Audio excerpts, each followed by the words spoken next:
Assalamualaikum warahmatullahi wabarakatuh. Bertemu di pelajaran bahasa Indonesia kelas 7.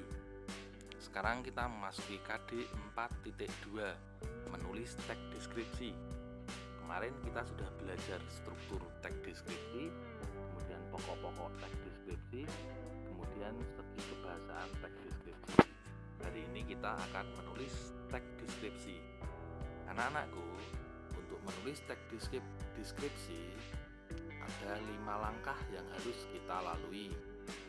Yang pertama, menentukan topik, kemudian menentukan bagian-bagian yang akan dideskripsikan, kemudian yang ketiga, mengumpulkan data, yang keempat, membuat kerangka, dan terakhir, kelima, mengembangkan kerangka menjadi teks deskripsi.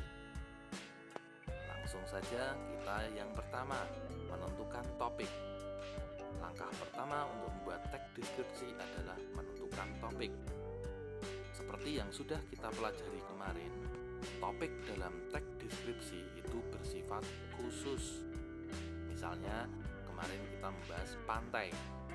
Pantai itu berarti bersifat umum.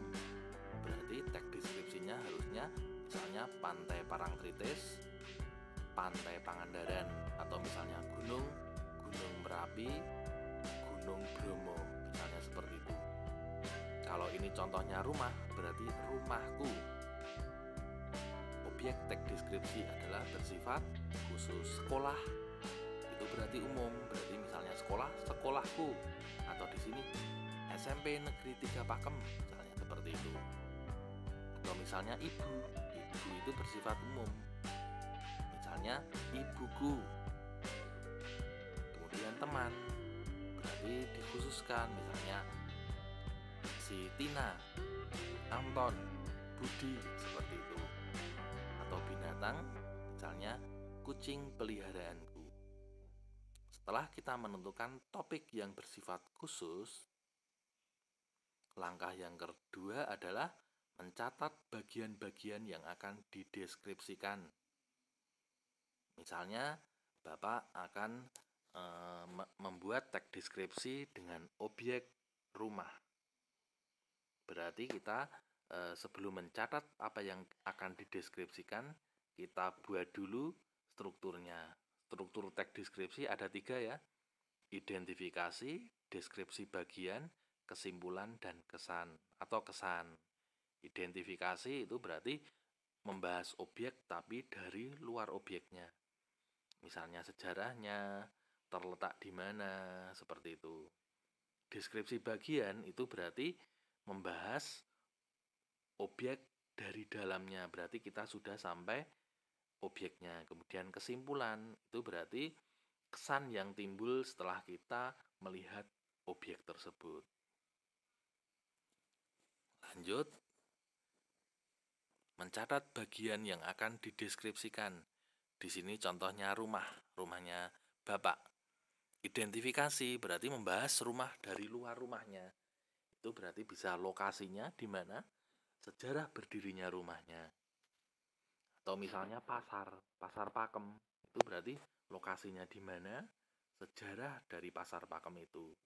Atau Taman Wisata Kaliurang, lokasinya di mana, sejarah berdirinya Taman Wisata Kaliurang itu. Berarti kalau lokasi kita masih di luar objek. Jadi identifikasi itu membahas dari luar objek. Kemudian deskripsi bagian itu berarti kita sudah sampai di dalam objek tersebut.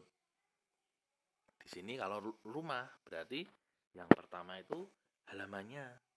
Halamannya itu berarti misalnya ada warna tembok, ciri dari halaman itu, kemudian ada benda apa yang ada di halaman itu atau tanamannya.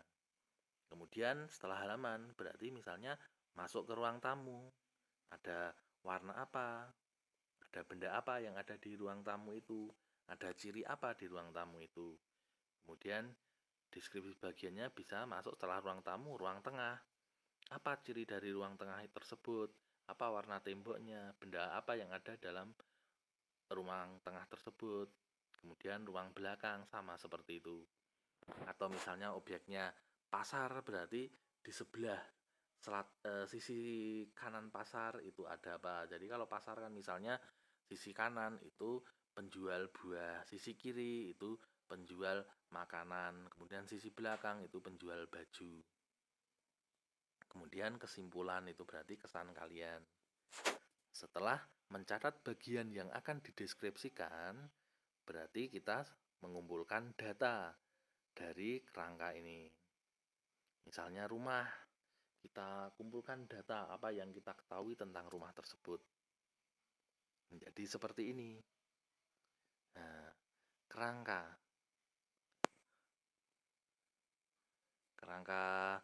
rumahnya, identifikasinya, lokasinya berada di Dusun Cemoro Harjo, Candi Binangun, Pakem, menghadap ke arah barat. Itu rumahnya Bapak. Di Dusun Cemoro Harjo itu berarti masih di luar rumah. Kemudian deskripsi bagiannya, tadi yang pertama halaman. Nah, halamannya data yang bisa Bapak ambil, temboknya berwarna putih. Kemudian menghadap ke barat, ada taman anggrek, ada kebun buah, ada pohon kelengkeng besar. Kemudian ruang tamu. Dari data yang di atas tadi ya. Ini ruang tamu.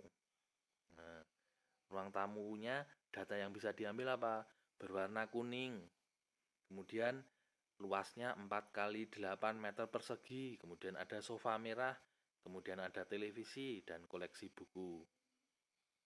Kemudian dari data yang kita ambil ini, kita buat kerangka menjadi tag deskripsi. Jadi kita kembangkan kerangka yang sudah kita buat ini menjadi tag deskripsi utuh. Itu maksudnya apa? Kerangka identifikasi kita buat menjadi satu paragraf utuh. Deskripsi bagian halaman rumah kita buat susun menjadi sebuah paragraf utuh. Ruang tamu dari data yang kita dapat kita susun menjadi sebuah paragraf utuh. Menjadi seperti ini. Mengembangkan kerangka menjadi tag deskripsi. Rumahku merupakan rumah permanen, terletak di Dusun Cemoro Harjo, Candi Binangun, Pakem, Sleman, Yogyakarta. Rumah tersebut dibangun oleh bapak dan ibu sekitar tahun 1980-an. Di sanalah aku dibesarkan bersama ketiga kakakku. Rumahku tidak terlalu besar, tetapi di sanalah banyak kenangan. Ini dari kerangka identifikasi, kemudian dari deskripsi bagian halaman. Kita susun menjadi sebuah paragraf. Rumahku menghadap ke arah barat, dengan halaman yang cukup luas karena berada di desa. Rumahku berwarna putih dengan halaman penuh tanaman hias, terutama anggrek. Di sebelah selatan rumah ada kebun buah dan pohon kelengkeng raksasa. Ini dari kerangka yang halaman. Kemudian dari kerangka ruang tamu bisa kita kembangkan menjadi paragraf seperti ini. Memasuki pintu depan, di sanalah terdapat ruang tamu, tidak terlalu luas, sekitar 4 kali 8 meter persegi, dengan tembok berwarna kuning. Di ruang keluarga terdapat sofa berwarna merah, rak buku dengan koleksi ribuan buku, dan sebuah televisi sebagai selingan hiburan di rumah. Seperti itu ya anak-anakku. Kemudian kerangka yang ketiga kita kembangkan menjadi sebuah paragraf dan diakhiri dengan paragraf kesimpulan atau kesan. Bapak harap kalian jelas dengan penjelasan Bapak. Jaga kesehatan, tetap semangat walau tetap di rumah. Selamat pagi. Wassalamualaikum warahmatullahi wabarakatuh.